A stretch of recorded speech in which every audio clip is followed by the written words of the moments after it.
procès dans l'affaire Le procureur contre Jean-Pierre Bemba Gombo devant la Cour pénale internationale, à La Haye, a repris lors de la semaine du 27 juin 2011 avec l'audition de M. Flavien Mbata, un magistrat centrafricain, 24e témoin cité par le bureau du procureur dans le cadre de la présentation de ses éléments de preuve. M. Jean-Pierre Bemba Gombo serait pénalement responsable pour avoir effectivement agi en qualité de chef militaire de crimes contre l'humanité, meurtre et viol, et de crimes de guerre, meurtre, viol et pillage qui auraient été commis sur le territoire de la République centrafricaine au cours de la période comprise approximativement entre le 26 octobre 2002 et le 15 mars 2003. Son procès s'est ouvert le 22 novembre 2010 devant la chambre de première instance 3 de la Cour. M. Mbata a témoigné à partir de Bangui, en République centrafricaine, par visioconférence.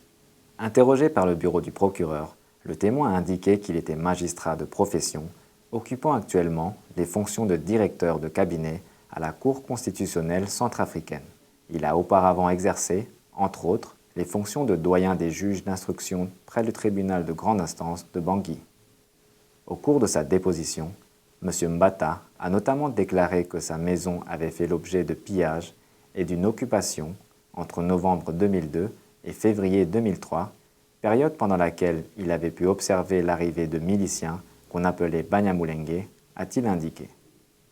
M. Mbata a répondu aux questions de maître Petra Knoyer, premier substitut du procureur. Je me souviens à cette époque de 3 principaux événements. D'abord, le 25 octobre 2002, il y a eu une tentative de coup d'État perpétrée par le général Bozizé et ses hommes contre le régime de M. Ange Félix Patassé. Il y a ensuite eu l'incursion en novembre 2002 des miliciens de l'armée de libération du Congo en Centrafrique. Et troisième événement que je peux mentionner, c'est le coup d'État finalement réussi par le général Bozizé et ses hommes le 15 mars 2003. Please elaborate. Pourriez-vous nous en dire un peu plus à propos de cette incursion?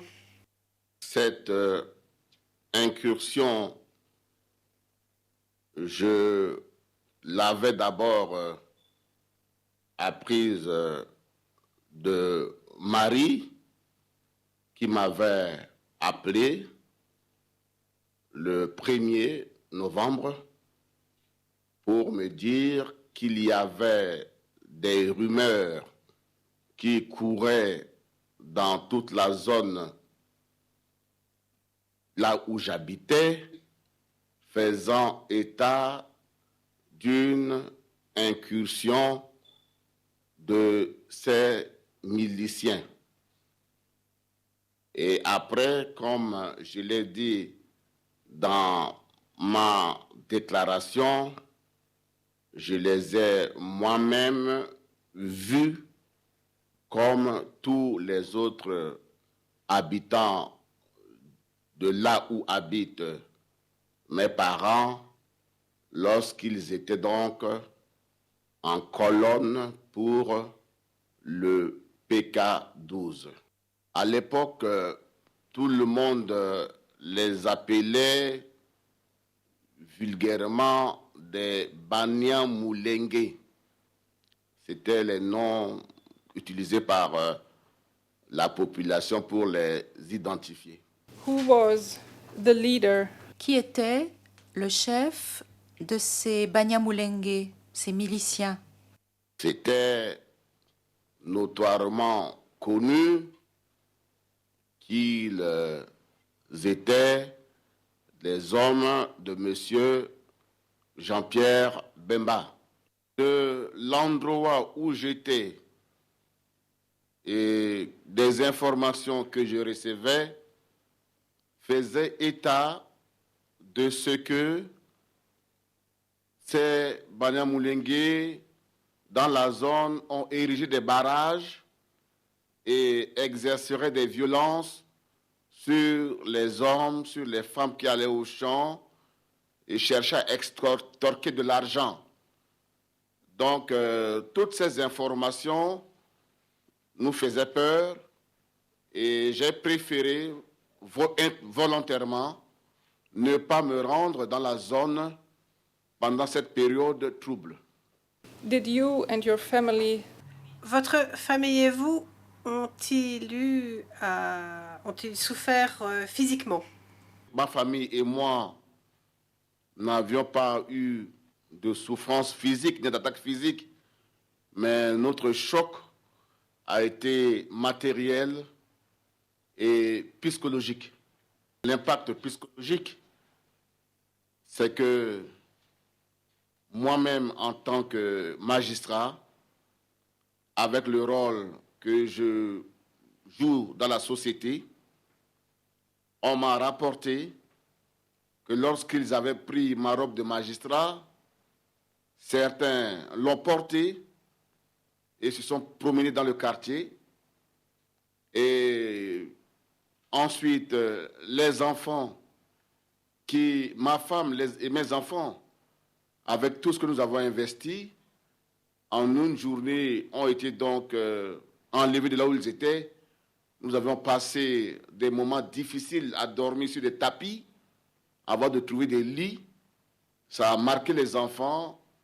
Et jusqu'à aujourd'hui, certains grands sont toujours touchés parce qu'ils se remémorent toujours qu'en une journée, ils ont perdu tout ce que je leur avais fait. L'impact psychologique est réel. Et jusqu'à aujourd'hui.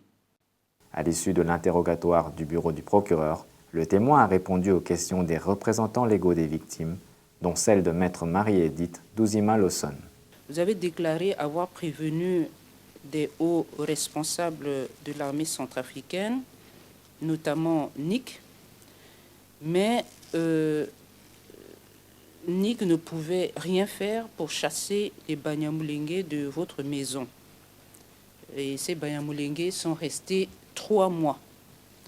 Alors, selon vous, bien sûr, vous avez dit que les autorités ne pouvaient rien faire, mais selon vous, pourquoi ces hauts responsables de l'armée centrafricaine n'ont pu rien faire? Cela a été mon étonnement, parce que je pensais que l'armée qui est censée protéger la population et surtout la population civile devait agir. Et en plus de cela, ma qualité de magistrat en service pouvait inciter les autorités politiques et militaires à au moins faire pression pour qu'immédiatement ma maison soit libérée. Je dis que jusqu'à aujourd'hui, je ne comprends pas l'attitude des autorités. Quelle a été la difficulté auquel était confronté Nike pour donc libérer ma maison? Je n'ai pas compris et l'interrogation demeure jusqu'à aujourd'hui dans ma tête. L'équipe de défense de Jean-Pierre Bemba, représentée par maître Aimé Kilolo Moussamba, a ensuite mené son contre-interrogatoire de M. Flavien Mbata. À votre connaissance, s'agissant du président Patassé, quel rôle a-t-il joué dans le cadre des opérations menées par les soldats du MLC en Centrafrique?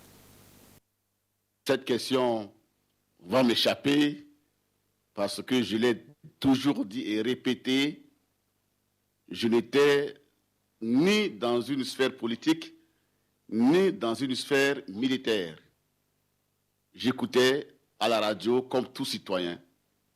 Monsieur le témoin, dans votre demande de participation en qualité de victime, je fais référence au document numéro 7 de la liste de la défense, à la page 10, vous avez indiqué notamment que les autorités politiques de l'époque, dont l'ancien président Ange Félix Patassé, ainsi que son staff militaire, étaient aussi responsables des événements.